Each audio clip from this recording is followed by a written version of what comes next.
ঘুমাতে ঘুমাতে বেজে গিয়েছিল রাত 1টা। তারপরেই কিন্তু বেশ ঘুমাচ্ছিলাম মনের আনন্দে, মনের সুখে, বিনা টেনশনে। যখন ভোর 4টা বাজে তখন বিকট একটা ফোনে অ্যালার্ট বেজে ওঠে। সঙ্গে সঙ্গে চোখটা খুলে যেন পাগলের মতন হয়ে গিয়েছিলাম। হাতে ফোনটা নিয়ে যখন দেখি লেখাটা, তখন কিন্তু ভীষণই ভয় লাগছিল। লেখাটা ছিল এক্সট্রিমলি সিভিয়ার অ্যালার্ট। আগামী 3 ঘন্টার মধ্যে কেরালার পালাঘাট, মালাপুরম, কোজিকোড, ওয়ায়নাড, কান্নুর এবং কাসারগোড় জেলাগুলোর এক বা একাধিক স্থানে বজ্রসহ মাঝারি বৃষ্টি এবং ঘন্টায় প্রায় 50 কিমি বেগে দমকা হাওয়ায় বয়ে যেতে পারে। যেই 6টা জেলার কথা উল্লেখ করা হয়েছে তার মধ্যে কিন্তু একটা জেলায় আমরা এখন বসবাস করছি।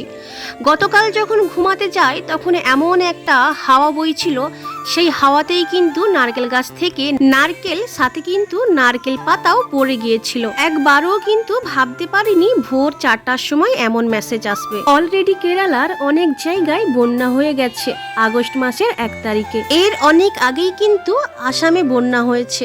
যে যেখানে তোমরা এখন আছো সবাই সুস্থ থেকো আর ভালো থেকো। আজ সকালবেলা ঘুম থেকে উঠতে অনেক লেট করেছি, তখন বাজে কিন্তু 9:30।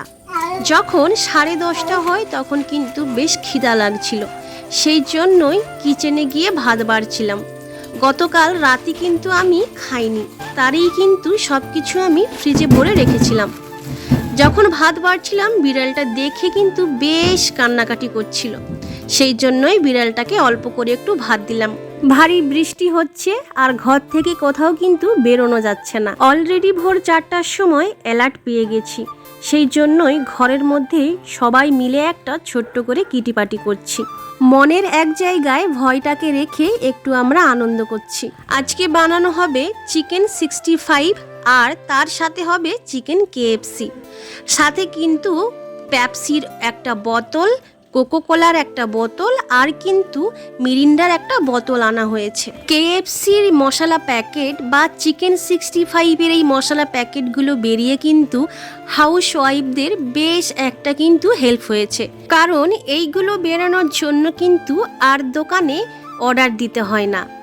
এত টাকা দিয়ে যখন প্যাকেটটা খুলি তখন কিন্তু একজনেরই মন ভরে না।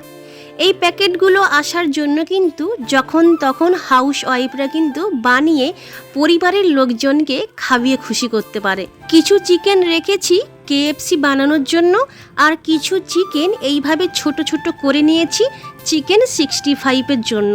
এই চিকেন 65 বানানোর জন্য একটা প্যাকেট মশলা ঢেলেছি, সাথে কিন্তু কম করে আদা রসুন বাটা, সাথে নুন, হলুদ গুঁড়ো আর লঙ্কা গুঁড়ো, আর ছিল কিন্তু ভিনিগার। এইটা দিয়েই কিন্তু মাখিয়ে রেখেছিলাম চিকেন 65-এর জন্য। KFC বানানোর জন্য চিকেনটাকে আমি ম্যারিনেট করছি। আমি যেসব জিনিস দিয়ে ম্যারিনেট করি সেটাই তোমাদের সাথে আজকে এই ভিডিওতে শেয়ার করছি।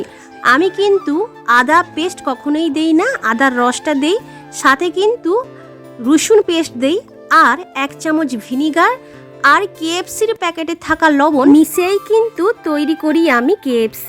2 ধারে 2টো কড়া বসিয়ে দিয়েছি, একটাই হবে চিকেন 65 আর একটাতে হবে কিন্তু চিকেন KFC। এইসব বানাবো বলেই কিন্তু ঘরের কাজকর্ম তাড়াতাড়ি সেরে ফেলেছি। ঘর ঝাঁটিয়ে, ঘর মুছে, চারিপাশে ঝাড়ু দিয়ে কিন্তু আমি আগে থেকেই রেডি করে রেখেছি ঘরটা।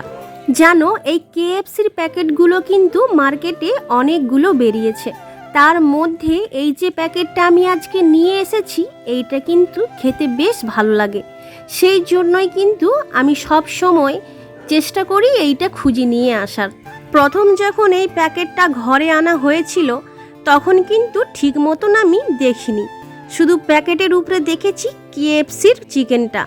সেইটা দেখেই কিন্তু আবার যখন ঘরে KFC বানাবো বলে মলে গিয়েছিলাম তখন কিন্তু গুলিয়ে ফেলেছিলাম যে কোন KFCর প্যাকেটটা নিয়ে গিয়েছিল। তখন কিন্তু আমি অন্য প্যাকেটটা উঠিয়ে নিয়ে ঘরে চলে এসেছিলাম।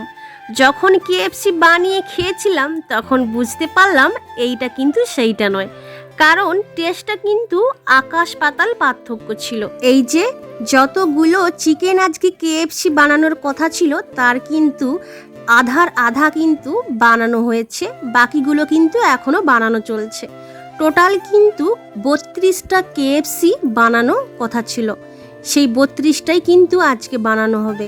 কিছু কেএফসি বানানো হয়ে গেছে আর কিন্তু কিছু চিকেন 65 বানানো হয়ে গেছে। এইগুলো খেতে খেতে কিন্তু বাকিগুলো ভাজা হয়ে যাবে। তো চলো আজকের মতন এতটুকুই। তোমরা ভালো থেকো, সুস্থ থেকো, আর দেখা হচ্ছে তোমাদের সাথে নেক্সট কোনো ভিডিওতে। ততক্ষণের জন্য টাটা।